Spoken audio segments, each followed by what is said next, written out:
Hello दोस्तों, मेरा नाम अमित है। मैं उत्तर प्रदेश के आगरा का रहने वाला हूँ। यह कहानी मार्च 2022 की है। यह कहानी मेरी और मेरे पड़ोस में रहने वाली भाभी की है। भाभी की उम्र 27 साल है। भाभी दिखने में एकदम बला की खूबसूरत है। भाभी हाई सोसाइटी में रहने वाली काफी खुले विचारों वाली थी। वो जब से यहाँ रहने आई थी तभी से ही मैं उन्हें पाना चाहता था, लेकिन कोई मौका हाथ नहीं लग रहा था। होली के दिन मैं भाभी के घर उनको रंग लगाने गया। मैंने आज पूरा मन बना लिया था कि अगर मौका मिला तो भाभी को रंग लगा ही दूंगा, और शायद उस दिन किस्मत भी मेरे साथ थी। मैं घर पर गया तो देखा भाभी रसोई में कुछ काम कर रही थी और भैया बाहर शराब पी रहे थे। उन्होंने इतनी शराब पी ली थी कि वो कभी भी लुढ़क सकते थे। मैं भैया को रंग लगाकर उन्हें हैप्पी होली कहा और भाभी के पास रसोई में आ गया। उस दिन भाभी ने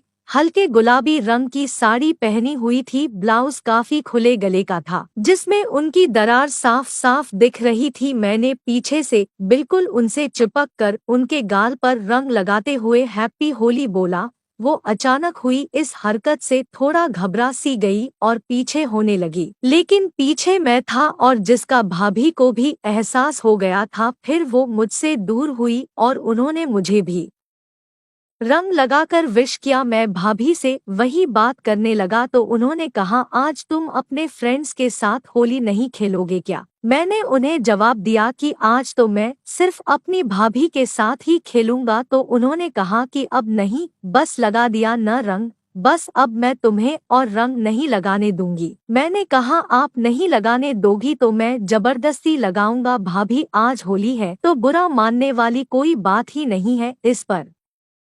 उन्होंने कहा, अच्छा ऐसी बात है तो रंग लगा कर दिखाओ। ऐसा बोलते हुए भाभी रसोई के बाहर भाग गई। फिर मैं भी उनके पीछे भागकर उन्हें रंग लगाने लगा। वो भाग रही थी और मैं उन्हें पकड़ रहा था। भैया तो पीकर टुन्न हो गए थे। इसी पकड़म पकड़ाई में मेरे हाथ में भाभी की साड़ी आ गई तो मैंने वो खींच कर निकाल दी। अब भाभी ब्लाउज और पेटीकोट में थी। भाभी क्या मस्त लग रही थी। भाभी को इस पर गुस्सा आया, लेकिन उन्होंने कोई खास प्रतिक्रिया नहीं दी। वो फिर भागने लगी, पर अब की बार मैंने उनको पकड़ लिया और रंग लगाने लगा। वो मुझसे छूटने की कोशिश करने लगी। भाभी को मेरी इस हरकत से गुस्सा आ गया और वो मुझसे दूर हो गई। भाभी बोली, तू ये सब करने आया था यहाँ, रुक, मैं तेरे भैया को ये सब बताती हूँ, आज तेरी खैर नहीं। ये सुनकर मेरी तो हवा टाइट हो गई। मैंने भाभी के पैर पकड़ लिए और बोला, सॉरी भाभी, वो रंग लगाने में हाथ वहाँ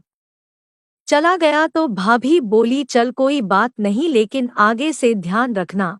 फिर भाभी भैया के पास बैठ गई और शराब की बोतल हाथ में लेकर मुझे देखकर बोली, तू पिएगा शराब? मैंने हाँ कर दी और भाभी के सामने वाले सोफे पर जाकर बैठ गया। पर वो शराब बहुत कम मात्रा में पीती थी, इसलिए उन्हें जल्दी नशा चढ़ गया और वे लार्ज 2 पैग लगाने के बाद वहीं बेड पर पसर गई। भाभी को नशा चढ़ गया था। मैंने भाभी को उठाया और बोला, चलो भाभी, मैं आपको कमरे में सुला देता हूँ। अपनी गोद में उठाकर उनके कमरे में ले गया और बेड पर सीधा सुला दिया। मैंने भाभी से कहा, अब मैं आपको और रंग लगाऊंगा। भाभी नशे में तो थी ही, लेकिन फिर भी मना कर रही थी। मैंने अपनी जेब से रंग की पुड़िया निकाली और भाभी के पास आकर बैठ गया और रंग हाथ में लिया। पहले मैंने थोड़ा रंग भाभी के गाल पर लगाया, फिर गले पर। भाभी नशे में होने के कारण कुछ नानुकुर कर रही थी, लेकिन उनमें इतनी ताकत नहीं बची थी कि मुझे रोक सके।